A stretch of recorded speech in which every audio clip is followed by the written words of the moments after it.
முந்தன் கூடாரத்தை அணுகாது மகனியே, பொல்லாப்பு நேரிடாது நேரிடாது மகளே. லலலாலா லலா லலலாலா லலா லலலாலா லாலலலா.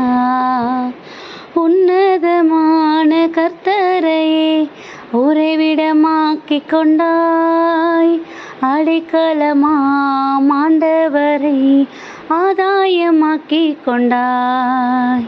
வாதை முந்தன் கூடாரத்தை அணுகாது மகனே, பொல்லாப்பு நேரிடாது நேரிடாது மகளே. ஹாய் குட்டீஸ், எல்லோரும் எப்படி இருக்கிறீங்க? நல்லா இருக்கீங்களா? ஹாப்பியாக இருக்கீங்களா குட்டீஸ்? இன்றைக்கி நம்ம ரொம்ப ஹாப்பியாக இருப்போம், அப்படி தானே? ஏன்னா நமக்கு இன்னும் கொஞ்சம் நேரத்தில் நம்ம ஏசப்பாவுடைய உயிர்த்தெழுதலினால நம்ம வந்து சந்திக்க போகிறோம். ஸோ இந்த 40 நாட்கள் நம்ம என்னென்ன விஷயங்கள்லாம் நம்ம ஃபாலோ பண்ணோமோ, அது நம்ம வெறும் ஃபாலோ அப் மாதிரி இருந்துடாமல் நம்ம லைஃப் லாங் அதை நம்ம என்ன பண்ணணும், கடைப்பிடிக்கணும். அதுதான் இந்த கிறிஸ்துவோட உயிர்ப்பு விழாவுடைய முக்கியமான நோக்கம் குட்டீஸ். இன்றைக்கி சூப்பரான ஒரு பாடல். ஆனால் எதுக்கு இன்றைக்கி இந்த பாட்டை பாடினாங்கன்றது உங்களுக்கு தோணணும், அப்படி தானே? வாதை உன்னோட கூடாரத்தை நெருங்காது. ஏன்னா நம்மளுடைய ஒரு பெரிய பாதுகாப்பு பேழையுமே யார்? நம்மளுடைய ஏசப்பா தான். அவருடைய செட்டைகள் நிழலில் இருக்கிற நமக்கு இந்த உலகப்புறமாக உண்டாக்கப்பட்ட எந்த நோயும் எதுவுமே பண்ணிடாதான் குட்டீஸ். ஸோ அதுக்கும் இந்த கிறிஸ்து உயிர்ப்பு விழாவுக்கும் என்ன சம்பந்தம்னு நீங்கள் நினைக்கிறீங்களா? ஸோ நம்ம இந்த உலகப்புறமாக எல்லாத்தையும் நமக்காக்கிக்கிறதுக்கு ரொம்பவே ஆசைப்படுவோம். ஒரு பொருள் பார்த்தா எனக்கு இது கிடைச்சா நல்லா இருக்குமே, ஒரு ட்ரெஸ் பார்த்தா நான் இது போட்டால் நல்லா இருக்குமே, ஏதோ ஒன்று நம்ம ஃப்ரெண்ட்ஸ் கிட்ட பார்த்தாலே நமக்கு ரொம்ப ஆசை இருக்கும்ல, அப்படி தானே குட்டீஸ்? ஆனால் இன்றைக்கி இந்த பாடலில் பாருங்களேன், உன்னதமான கர்த்தரை நான் உறைவிடமாக்கி கொண்டேன் அப்படின்னா அவர்கிட்ட நான் போய் இருக்கணும், அவர்கிட்ட நான் இருந்து இந்த உலகத்தை சந்திக்கிறதுக்கு நான் தயாராகிறதுக்கு நான் ஆசைப்படுறேனா? அப்படி நான் ஆசைப்பட்டேன்னா என் லைஃப்பில் எல்லாமே ஹாப்பி தான், என் லைஃப்பில் எல்லாமே சந்தோஷம் தான், என் லைஃப்பில் எல்லாமே நிறைவு தான். அப்படிங்கிறது தான் இன்றைக்கி ஒரு அருமையான அந்த பாடல். அதை நம்மளிடத்துல உணர்த்துறதுக்குமான ஒரு நாள் தான் கிறிஸ்து உயிர்ப்பு பெருவிழாங்கிறது. ஸோ நம்ம அதை ரொம்ப நெருங்கி போயிட்டுருக்கோம் பார்த்தீங்களா? நம்ம இந்த நாளில் எது மனதில் உறுதியாக எடுத்துக்கிட்டு நம்ம அதை நெருங்கி போகணும் அப்படின்னா, ஏசப்பா நான் உங்களை உறைவிடமாக்கிட்டு உங்களுடைய செட்டைகளுக்குள்ளே இருந்துட்டு நான் உங்கள் பக்கத்தில் இருக்கும்போது இந்த உலகம் என்ன சோர்வுகள் என்ன போராட்டங்கள் எனக்கு கொடுத்தாலும் கூட எனக்கு எப்பயுமே நிறைவு தான். ஏன்னா என்னையும் சரி என் குடும்பத்தையும் சரி நீங்கள் பாதுகாத்துட்ருக்கீங்க. அது எதுவும் டச் பண்ணிடாதபடிக்கு நீங்கள் உங்களுடைய இரத்த கோட்டைக்குள்ளே என்னை மறைச்சிருக்கீங்க அப்படிங்கிறத உணர்த்துறது தான் குட்டீஸ் இந்த பாடலும் சரி, இன்றைக்கி நம்ம தியானிக்கிற இந்த விஷயமும். ஸோ இன்னொரு அருமையான வசனமும் கூட, சங்கீதம் 4:3 படியாம், நான் கர்த்தரை நோக்கி கூப்பிடுகையில் அவர் கேட்பார் அப்படிங்கிற வசனம் கொடுக்கப்பட்டிருக்குது.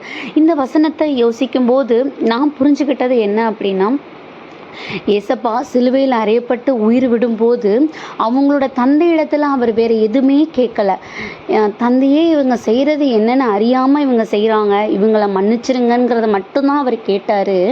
அவர் கேட்டுக்கொண்டதை தந்தையும் அக்செப்ட் பண்ணிட்டு நம்மளை அதுக்காக எந்த ஒரு தண்டனைக்குள்ளேயும் ஆக்காமல் நம்மளை அப்படியே மன்னிச்சு விட்டுட்டாரு குட்டீஸ். அதனால தான் நம்ம இந்த உலகத்தில் இப்போ நம்ம சர்வே பண்ணிகிட்ருக்கோம். இல்லைனா அந்த தந்தையுடைய மகனை நம்ம இவ்வளோ கொடூரமாக நம்ம சிலுவையில் அரைஞ்சிருக்கோம், அப்படி தானே? அப்போது அந்த தந்தை கடவுளுக்கு எவ்வளோ கோபம் இருக்கும்.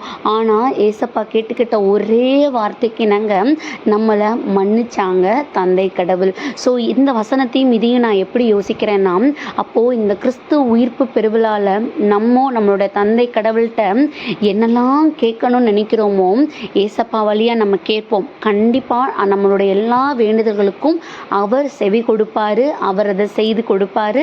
ஸோ நம்மளுடைய இருதயத்தை ஏசப்பாவோட இருதயத்தை போல நம்ம மாற்றிக்கிட்டு தந்தை கடவுளிடத்தில் இந்த உயிர்ப்பு பெருவிழாவில் எல்லா விதமான நம்மளுடைய வேண்டுதல்களையும் எடுத்து வைப்போம். கண்டிப்பாக தந்தை கடவுளும் நமக்காக வேண்டுகிற ஏசப்பாவை பார்த்து நமக்கு அந்த விஷயத்துக்கு செவி கொடுப்பாங்க.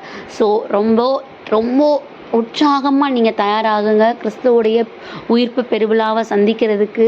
ஆனால் வெறும் இந்த உலகப்புறமான ஆடம்பரமான விஷயங்களை மட்டும் எடுத்துக்காமல் நம்மளோட இருதயத்தில் அவரை உறைவிடமாக்கிக்கிட்டு அவர் என்ன விஷயங்களை நமக்கு இந்த 40 நாட்கள் கற்றுக் கொடுத்தாரோ அந்த விஷயங்களை உறுதியாக பற்றி பிடிச்சிக்கிட்டு தந்தை கடவுளிடத்துல என்ன கேட்க போகிறோம் அப்படிங்கிற விஷயத்த உறுதியாக நம்மளோட இருதயத்தில் நிறுத்திக்கிட்டு இந்த நாளில் நம்ம என்ன பண்ணுவோம், நம்ம பயணிப்போம். கண்டிப்பாக கிறிஸ்துவோடைய உயிர்ப்பு பெருவிழா நம்மளுடைய வாழ்க்கையில் பெரிய நிறைவான ஆசீர்வாதத்தையும் மாற்றத்தையும் நமக்கு கொடுக்கும் குட்டீஸ். ஸோ அதுக்காக ஏசப்பாட்ட கொடுத்து ப்ரேயர் பண்ணுவோமா? அன்பான ஆண்டவரே, இந்த நேரத்திற்காக நன்றியப்பா. தகப்பனே, நாங்கள் கேட்குறதையெல்லாம் கேட்குறதுக்கு மேலாக செய்து கொடுக்குற தேவன் நீங்கள். இந்த நேரத்துலையும் கூட எங்களோட இருதயத்தில் இருக்கிற எல்லா போராட்டங்களும் கூட ஒரு முடிவுக்கு வரப்போகுது. ஏன்னா எங்களுக்காக எங்களை மன்னிக்க சொல்லி எங்களுடைய வேண்டுதல்களுக்கு செவிசாய்க்க சொல்லி நீங்கள் தந்தை கடவுளிடத்தில் எங்களுக்காக வேண்டிகிட்டு இருக்கிறீங்க டாடி. உங்களுடைய கரங்களில் இந்த எல்லா சூழ்நிலைகளையும் ஒப்பு கொடுக்குறோம். இது எல்லாத்தையும் தாண்டி உங்களோட உயிர்ப்பு பெருவிழாவை நாங்கள் சந்தோஷமாக சந்திக்கிறதுக்கு அந்த தகுதியை எங்களுக்கு கொடுங்க. உங்களுடைய கரங்களை ஒப்பு கொடுக்கிறோம். ஆமென்.